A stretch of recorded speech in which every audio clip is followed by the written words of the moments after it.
Our Highline Voices, 106.5 KQWZ LPFM. Connecting Highline and our region. History, cultural heritage, art, performances, contemporary pop culture. We collect, preserve, and tell the stories of the Highline region and its people. We want to embrace our differences and similarities. We want to extend our mission outside the walls of the museum. Our Highline Voices, 106.5 KQWZ LPFM.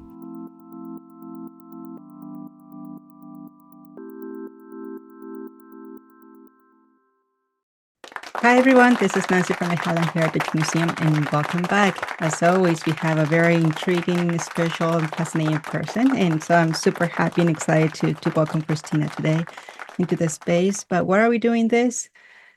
Crazy project to connect each other, to see who is our friend, our neighbors, to see what's beyond the face, if beyond the person is like, hey, what's happening, what's going on. And so more than anything, like I said, just to connect. So once again, thank you for joining us. And if you have any questions about any of the past recordings, please don't hesitate to reach us at highlinemuseum.org. Thank you. Kristiina, it's a joy to have you here. I appreciate you the opportunity to be here with us. And I just excited to share your story. Are you ready? Yes, thank you for having me. This is super exciting. Okay, so who are you? I'm a girl from Finland who's lived in United States now over 30 years. And I consider myself a connector. Okay. I've been kind of working as a bridge between Finland and United States, especially Washington State. Okay. And since I live in Des Moines, it's very close to Highline Museum, I consider myself a connector still here. What is a connector to you? I mean, that word is open to interpretation. So when you use that term under what context? In all contexts, especially in relationships. Okay. So when I was quite young, I think about 9, 10, 12 years old back in Finland, I lived in a military garrison. My father was a military guy. And so I organized all the kids in the neighborhood to come together, and I created a club where and if they were not willing, I forced them to come to the club because we had to draw, we were painting, we were making theater, we just did all kinds of things, all kinds of creative things. So I wrote plays and I made them all be part of my plays. And then I forced the parents to come and watch. And I started a newsletter for the neighborhood. Oh. And I made all the kids to submit pictures and stories and poems. So it started early. Mm-hmm. And it's been with me all through my life.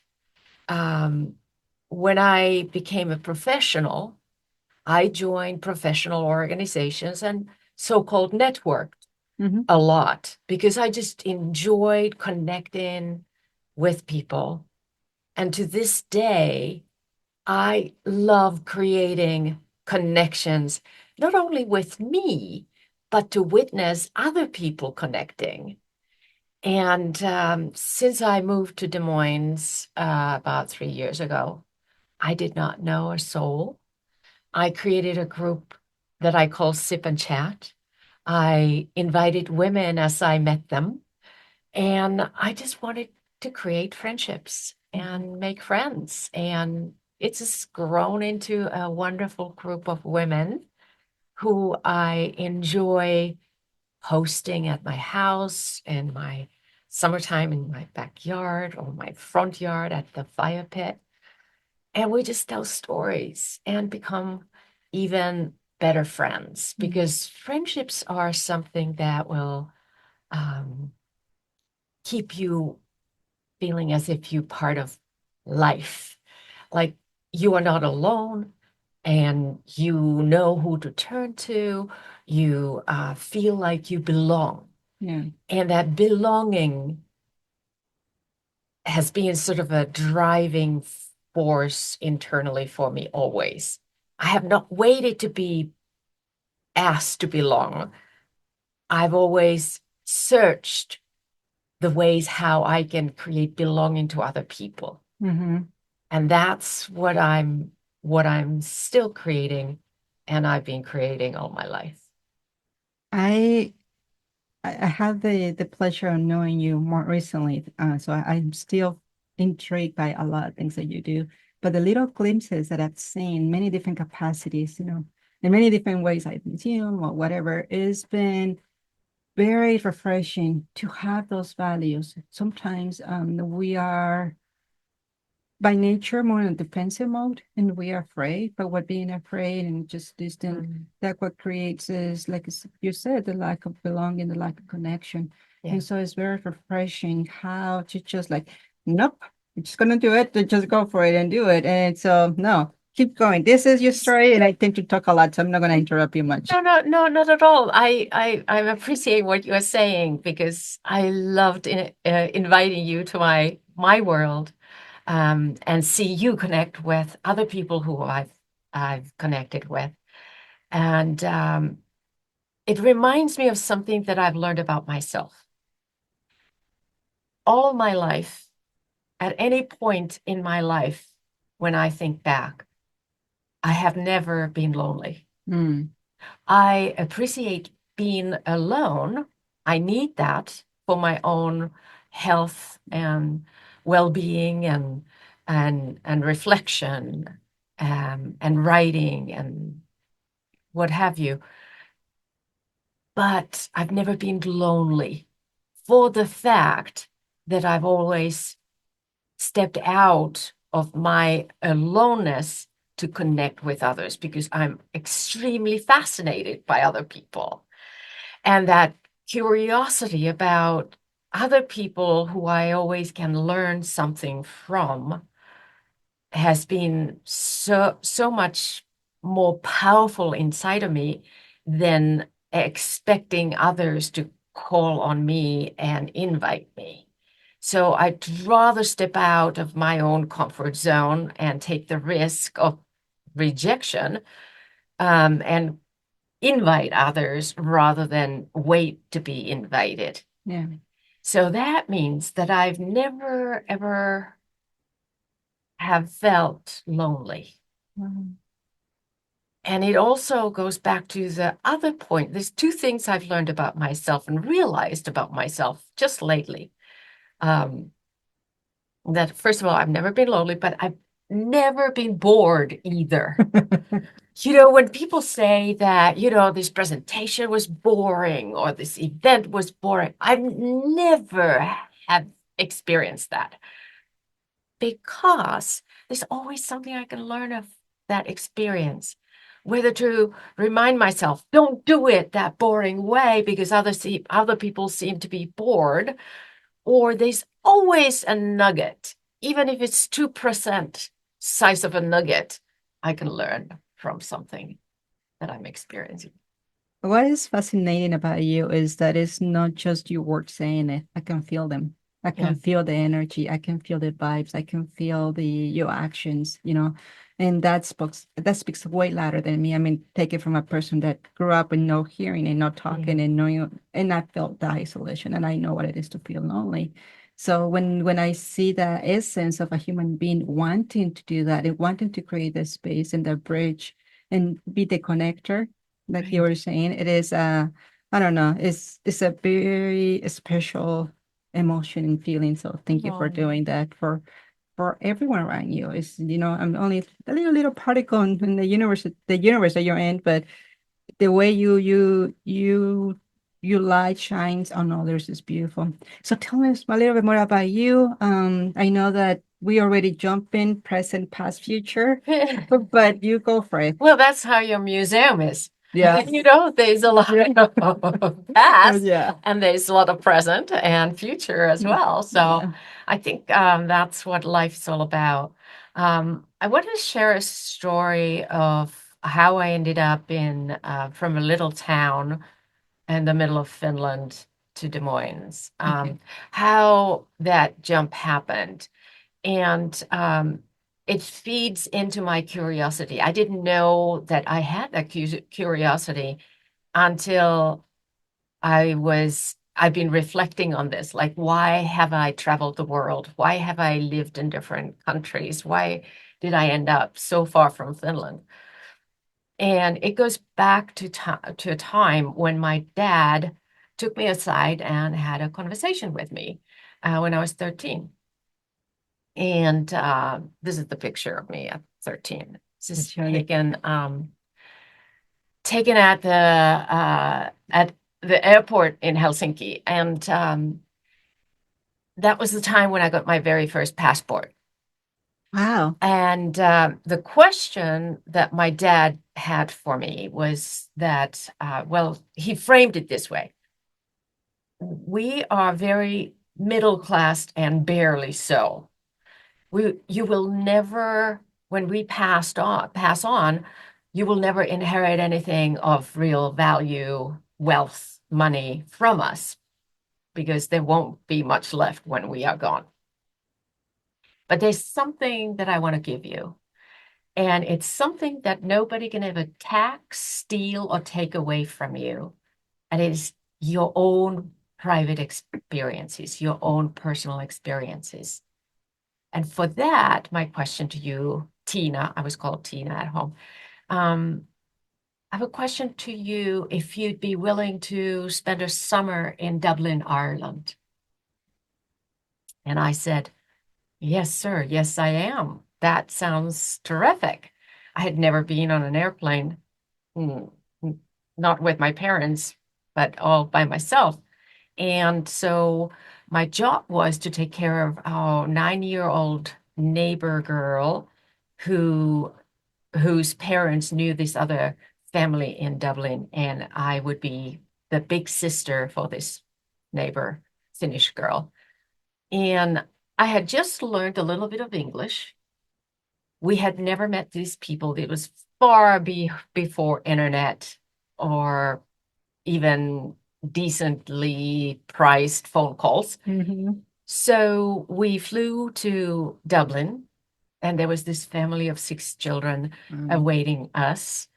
And I spent a summer with them, learning about the Irish society and family life with a lot of kids. I only had one sister, younger sister. So that was my first experience of the world, and getting a perspective to my own life and my own society in Finland from that experience. I came home changed. I got one phone call that, yes, I have arrived, and that was it. And my parents knew the time when I was flying back, the return ticket, and they just expected I would show up. So that was my first experience. And after that, I always wanted to be on an airplane going somewhere. So it's not a joke that I'm so close to the SeaTac airport. There's a reason, because I always want to be on an airplane going somewhere. Gosh, and I say this phrase a lot, it's not about who is the fastest or the strongest, but the one who can adapt the most that survives the fight or the jungle. And so what a learning from your parents, because it allows you to learn about adaptability, that you had to adapt, but also vulnerability. You're born in a position because you don't have tools you have initially the ones that your parents have been giving you since you've been born, erasing you. They've been giving you some of those tools, but no, when I say, okay, when you feel lonely, or what happens if you have a conflict with the family, what happens when there's no good chemistry between. And so they are saying you have to resolve it. You have to just grab the situation and figure out a way to go through it. And what a powerful lesson. And I think that there is a great example that I wish we can all get through something like that. So when a time life truly hits us a bigger way, with parents and kids and and a bigger responsibilities, we are more mentally prepared to say we don't have to depend on others for us to truly survive the situation or really go through the crisis. It is great to have family and support, but it's also good to have that resilience inside of you to push through it. And I think that's what I see from your family teaching you, that resilience of like, no, and the confidence too of them, for them to push you and get you basically wings to fly. And Yes. how old you say you were? 13. Oh, wow. 13. And no internet. I did not have any expectations. I just knew there's a family with 6 children waiting for me. That's all. I was able to say, I am a girl. And that's huge when you're saying that too. Yeah. Because you don't know, like I said, you don't know. And also I can imagine your parents kind of knowing the family dynamics. Maybe they're still already, you might align with this. If not, well, like I said, They took a risk. Yeah. And that led me to then almost annually go somewhere by myself.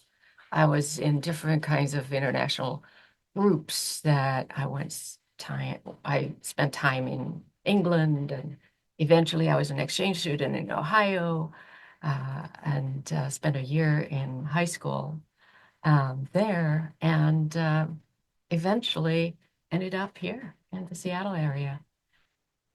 Why Seattle? Why this region? Well, that's another interesting story. So my husband and I, we were going to university in the middle of Finland in a little town called Jyväskylä. And we both had been exchange students in Ohio, and we were still college students, but we created a vision board that at some point in our lives, we want to live abroad. Mm-hmm. And we decided that there's one city in the world that we probably would feel pretty much at home and would mix well with the environment. And we chose out of everything. This is also before internet, so we had a big world map on the floor, and we picked Eugene, Oregon. And so we put that on the vision board. 2 years later, my husband was offered a job at the University of Oregon in Eugene to teach Finnish. We had no idea they had a Finnish department. So we say, yes, of course. But they said, wait a while because we don't have the funding ready for you yet. Okay. But we said, absolutely, we'll be there. In the meanwhile, he saw this job posting in our newspaper, Sunday newspaper, for a small startup software company that, he knew more about than I did. But he said, I'll go and interview with them because it's kind of like in my line of work, being a charge of translations and localizations of their software manuals. It turned out to be Microsoft, and they hired him. Oh my goodness. And 3 years later, for almost 4 years later, he was transferred to Seattle area to Redmond. Oh my God. And that's how we ended up in Seattle. Wow. And then you also had that very big Nordic community in the area too. So that's another element of community that was That's established. right. Yeah. And I got very much involved in the Finnish community because when my son was born, now 27 years ago, I also got very passionate about the Finnish School of Seattle. So I was on the board. I was the president of the board several years and helped to keep that off the ground to a more established organization where we really wanted it to be established for longer sustained kind of ways. And with that activity and that commitment to the Finnish community, I was invited to serve as a link between our state here in Washington State and Finland as an honorary vice consul of Finland. So I've had the honor of doing that over 15 years now. And that's been really an honor of a lifetime. That word connector Again, is happening either as a kid going to houses that you have no idea what to expect, to you growing up with your neighbors and you're actually mobilizing, with the e-news and with your newsletters to creating. So everything that you have touched so far, you do have that term connector. You're connecting people. You are embracing that the human factor in absolutely. And it led me to my profession too. Okay. So a lot of my early career was in training. I worked for the university. I worked for an international women's management institute as a training manager, and then was working in a consulting company in London. When we lived in Dublin, I was working in London for this big international consulting company. But coming to United States, I found my passion in coaching. It was it was 25 years ago, 26 years ago.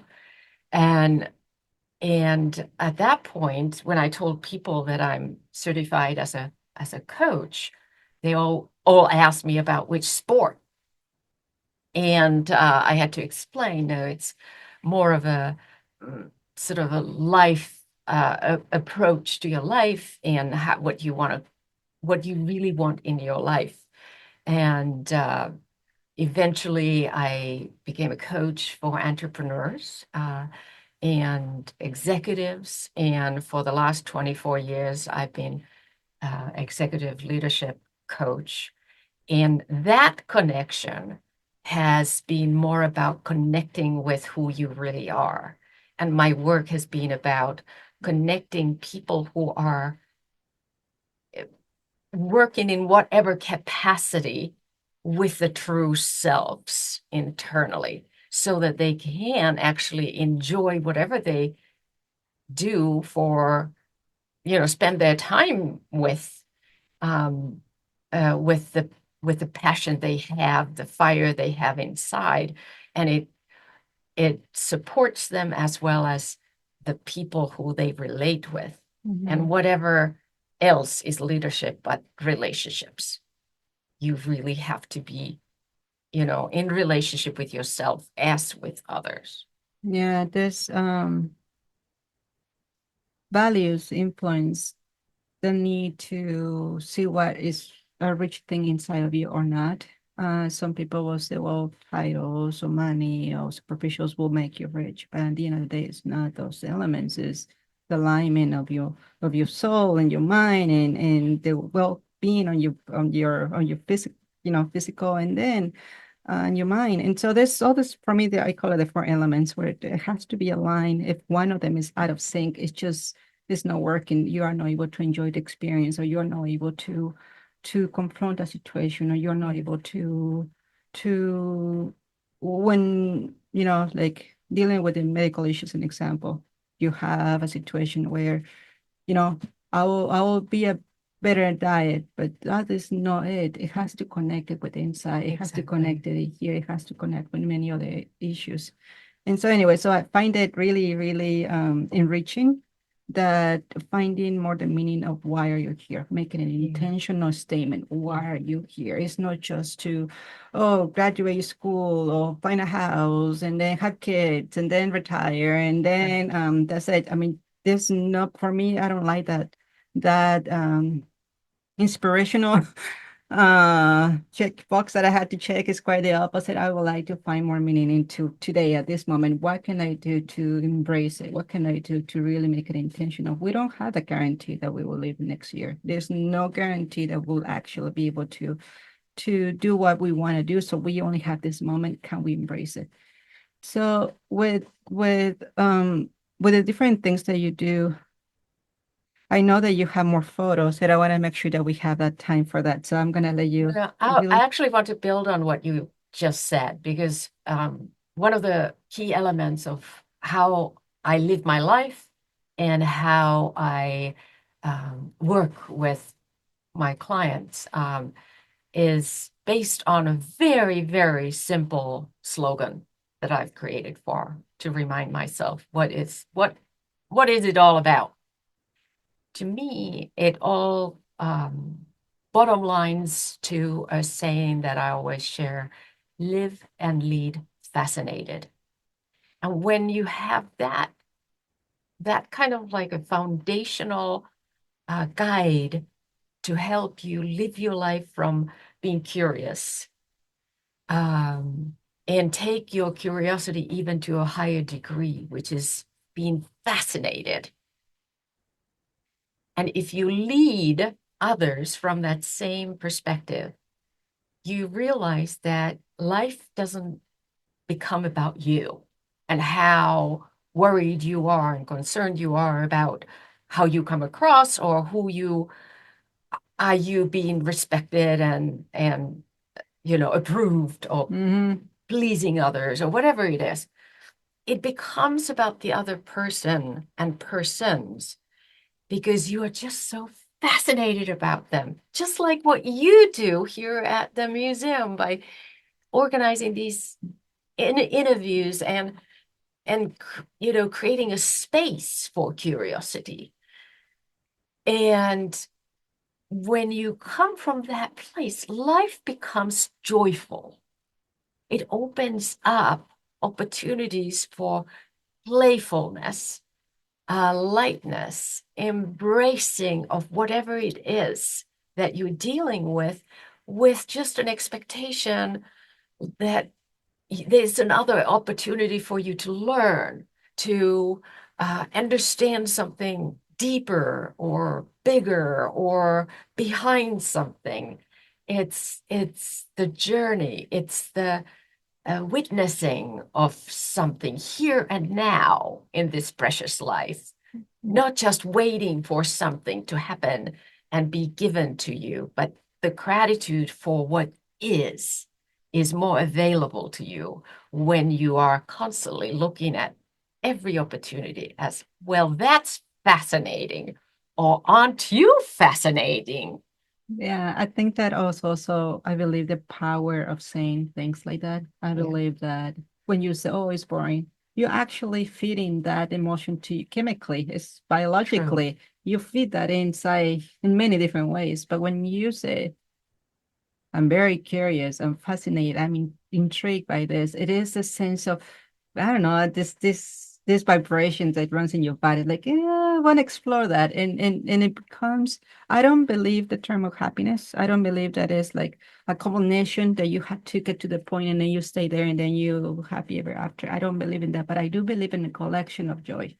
I believe in collecting those joyful moments. So that's for me what it makes sense. Yeah. And so for me, part of that joy comes with, like you said, being intrigued, being curious, and then be intentional, not just go mechanically to your life, but like be intentional. Okay, I'm looking at a sunset. Right, it's a sunset. I wanna feel it with all my, sensors and all different capacities. If I'm gonna be having a cup of tea, if I'm having a book, if I'm even sleeping or doing nothing, not having your own space. It's that the vibration that you touch from the external elements to inside of you and then feed that. I've been on the other side where it's just dark and cold and really, really, and I don't like that. I don't want to. And I know that if I vocalize, oh, I'm scared, or you know what, I'm afraid, or I'm actually feeding that little monster that I wanted, like a little kitty. I don't want it a big monster, just a little cute kitty that sometimes I might have to just sit down and reflect with and cuddle with that sometimes, but I don't want it to be a monster. And so instead, like, okay, come on, little kitty, come outside with me and then really have fun and let's explore what is out there and realize that we are just a little particle in the whole universe and that our problems are not as bad as we think we have them. But anyway. Yeah. Yeah. Those monsters are all around us. Mm-hmm. Right now, today, my heart breaks with witnessing the fires in LA, and friends and acquaintances and people are losing their homes and livelihoods and what have you. We have all kinds of turmoil all around us at any particular time. And we could focus on the hardship that all that brings to us at all times. However, I embrace my compassion, and sometimes I cry just because my heart breaks so deeply. And then I look at what can I do? And one of the things that what I do for me to get out of the monster closet, and remember that I am still alive. Right now, no monster is touching me. No monster is taking anything away from me just in this second. So if I'm truly present, I can bring myself back to where I can live from that joy and that gratitude. But it takes a conscious decision to do that. Mm-hmm. And it doesn't mean that I'm living Pollyanna, that I'm denying the hardship that wars and different catastrophes around us are creating, either personally or in macro level and externally. But the balancing act, to be a human with this life that we have, it's important that I feel I'm alive and I make the most of it every single day that I do have. Life is precious, and I think that you said the balance between our inner monsters with out there, and then more than anything, also bringing those values. I had a question as you keep talking. I have the reference that the Nordic values are very strong. And is this the way you are is Nordic values, or is Kristiina's your family's values? No, I think those values became clear to me when I was 13. When I was walking the streets in Dublin, that was the first time in my life that I saw disabled people, women, and children begging. I had never, ever even had a thought that there would be need for people to beg for their living, especially the most fragile of us. And that was the kickoff for my patriotism for the Nordic values and society, where everybody is created equal, and the opportunity for equity runs through the way the school system has been created, and how people are treated. So that social justice piece in me was awakened with that experience, 13-year-old experience that I had, and I can't, shake it off of me. It's always there. Yeah, and to me, it's very interesting because I'm come from all the opposite side, where I'm actually from Mexico City, and the poverty levels, and it's a war country, is to the extreme in many different ways. And so coming to the United States, that's the first time that I saw, oh, I see that all the streets are paid properly. I see this and this and this. Yeah. And then I had the opportunity to go, to Sweden not too long ago. And that then I saw a different level, like, oh my goodness, it's like coming in from my background, and then seeing the different approaches and how you help each other in those values, and then what is important to you individually, family, culture, and then being able to not only apply them on where you are, but I mean, where you're from, but also hearing them with you. In this case, you bringing it to us, because now I'm influenced by everything that you're saying right now. And so you bring it to us, and then now you use this as a tool, as a training, as part of what you do, your work, and it is beautiful. It's very beautiful and powerful to be intentional and to be present, and not just in the go mode and mechanical mode either. It's like be right here, breathe, feel, recognize what's around you. And sometimes it's super hard, but you're inspiring. You're a very inspiring person. Well, And so I'm thank you. glad that I'm not the only one receiving this. A lot of people are actually receiving this and learning from this. So more about the work that you do. So you're current, and do you take anyone with you, or there has to be in at work? No, I've got so many different ways that how I work with people. Sometimes it's an individual who is trying to either move either outside from an organization where they are, or just get stronger. A lot of times people in leadership positions have an imposter syndrome. They think they are going to be found out, and everybody sees how they are just making it up as they go, and they've been promoted to this new role, and it's more complicated than they ever thought, or they don't want anybody else to see how vulnerable they feel. So we go deep into the self work in those situations. Sometimes it's a team, like a leadership team of an organization, and I've worked with nonprofits as well as with for-profits and all different industries. It doesn't really matter, because as long as I can work with people, I'm okay. If they bring me robots and AI, I'm out. Yeah. But as long as I can work with a team of people or individual persons, we're good to go. And it is more like helping people go from good to great, rather than going back into their childhood traumas and figuring out like a therapist would do.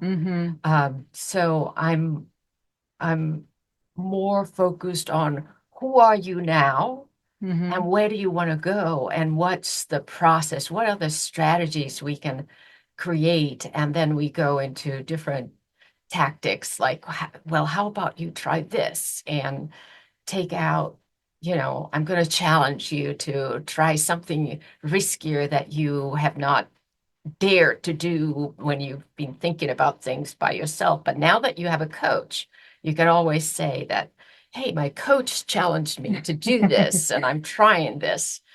And that usually helps. And I've been doing it for 24 years. I love it.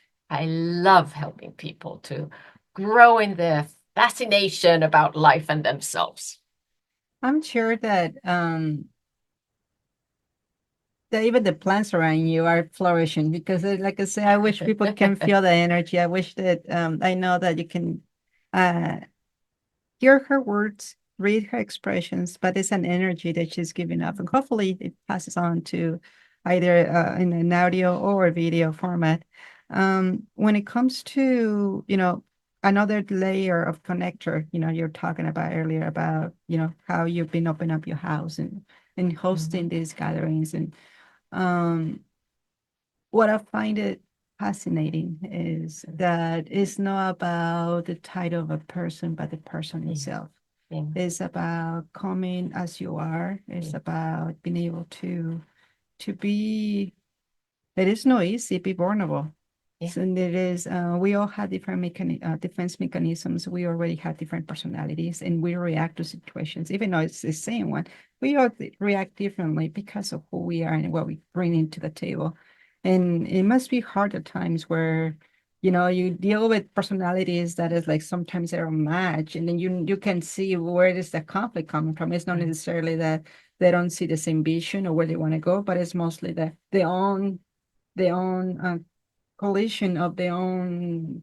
How do we address a conflict together? And that's also, I admire and respect a lot of you. That is not just the bringing together in a good, in a good, steady, healthy position, but overcoming and passing, especially we have those group dynamics, being able to not oversee that, but walk through in a way that is in a kind direction. That is my like what I just saw recently in your house. It was my take of it. But obviously, I was talking about just normal gathering, but I imagine on work complex that's the reason why they're reaching out to you, because there's some elements are not there. Yeah. And when you bring them and you see that, and you realize is that this is the work that you do with people, not necessarily with the vision or the direction or the goal, but it's more like, can you actually listen to what the other person is saying? Right. Can you actually place yourself in their shoes? I don't know. Yes, exactly. All those trigger points that make us defensive, and then the status of your self-esteem, how much you need other people to be either supporting your image or your status, and you start, there are so many layers of individual psyche and story that affect the relationships that they have, the quality of relationships that they have at any particular time. And especially at the work situation where we don't necessarily know each other's personal life stories. Yeah. How to create high performance in the group, despite of all of that. So it's a lifelong, immense amount of field of work that can be tackled with. I've called to work with different teams because there's usually this one person who is the difficult one. So let's just, try to get that one person, on with it and bring him or her to the rest of the team. And my best experiences with those situations have been when that person becomes the champion for the team. So that's a true win. But there's another kind of win too. Sometimes the person realizes that they do not want to be on that team anymore, and they decide to leave.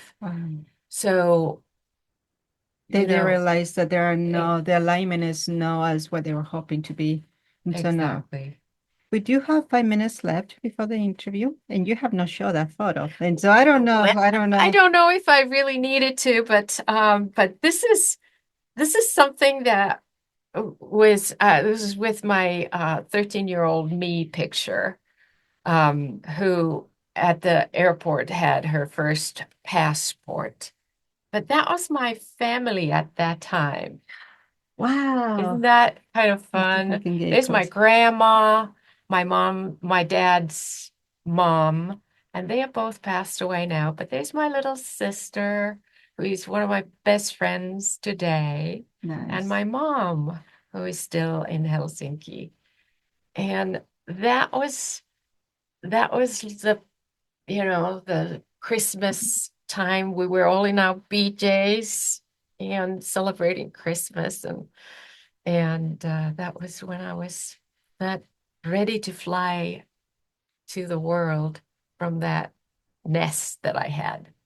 Well, that's a beautiful nest, and look at you, a beautiful lady in many different ways. And it has been a pleasure, truly, to not only introduce a little glimpse of your story, but also the idea of the excitement of what's next. That I know that what you bring and what you're doing in the area is beautiful, and I cannot wait for people to to connect with you more and to be more curious about you. Would you like to share how they can find you? Oh, yes, I'm on LinkedIn, of course. And I try to post randomly things when they come to me. And of course, my website too. It is my name, Kristiina Hiukka, and I spell it Finnish way. So Siri has a very hard time saying my name. And she calls me Kristiina, but I am Kristiina, and the Finnish spelling is, of course, Kristiina, Kristiina, and my last name is Hiukka, Hiukka, KristiinaHiukka.com. Thank you. Thank you for sharing that. I hope that you get curious and intrigued, and you just like, I would like to know who she is a little bit more and really dive into who she is and what she does and be fascinated. So I am kind of copying some of the terms that she's using right now. So I hope that you get curious. Take it to the world. I want everybody to be living their lives and leading with fascination. Yeah, we actually used to have a tour. So I used to call it the now I'm forgetting, but it was I used the Fascinated Tours, and so that was the title that I used, and then I used it for a couple of years, and so I love that fascination. I love it because it takes curiosity to a higher level. It does. It really taps into the wonder, and just the wonder emotion in you. So, Kristiina, thank you so much for today. Thank you. Thank you, everyone, for joining us, and we hope to see you next time. Bye-bye. It was truly an honor. Our Highline Voices, 106.5 KQWZ LP FM. We envision ourselves sitting at a round table where no one is the leader and stories are heard respectfully, regardless of gender, age, sexual orientation, disabilities, or ethnicity. Our mission is we collect, preserve, and tell the stories of the Highline region and its people. We want to extend our mission outside the walls of the museum. Our Highline Voices represents us all, honoring our past, celebrating our present, and uniting to cultivate our future. This project allows us to reach out to demographics who might be unable to visit the museum. People with disabilities, low-income families, people who don't trust museums, and more. In partnership, we are launching a locally programmed new radio station at the museum, featuring recorded and live Highline's heritage, history, culture, arts, and more. Are you interested in sharing your story? Email director@highlinemuseum.org.